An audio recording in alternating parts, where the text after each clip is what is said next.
Detective Clara Thompson surveyed the dimly lit corridor of the abandoned hotel. The faded wallpaper peeled in lazy curls, and the scent of mold hung heavily in the air, mingled with a hint of something metallic, blood, perhaps. It was late, nearing midnight, when she received the call, and now her footsteps echoed like a lullaby for ghosts. This place was once a grand establishment, a beacon of luxury in its heyday.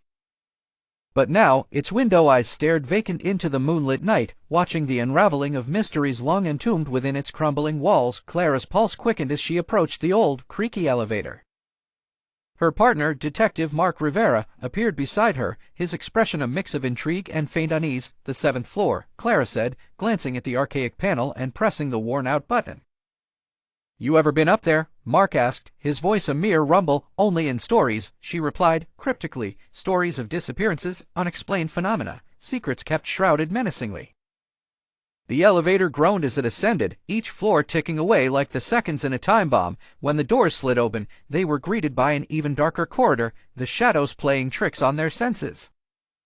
"You feel that?" Mark muttered, his hand brushing against the wall. Static, electricity seemed to hum beneath the surface, a sign that something or someone was watching.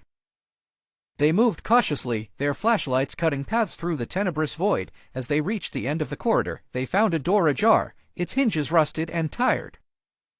"Room 714, Clara announced, her voice steady. Mark pushed it open, revealing a once ornate suite now overtaken by dust and decay. The moon cast long silver fingers through the cracked windows.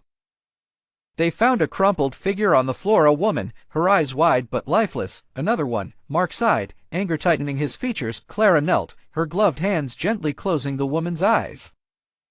"Another signal drawn to the 7th, she murmured. The victim bore no signs of struggle, only a glass sphere clasped tightly in her hand, its surface etched with delicate, unrecognizable symbols. Mark crouched beside her. "What do you make of this? A message, perhaps, or a map," Clara said, her finger tracing the lines in the dust. "These symbols, they're connected to the stories."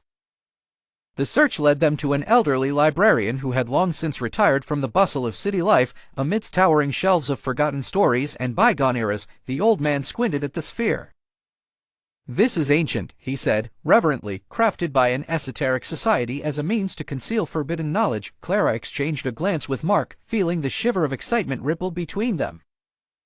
"Each sphere contains pieces of a puzzle and intricate web. Legend says they lead to a fortune hidden beneath the city, known only as the Treasure of Darkness."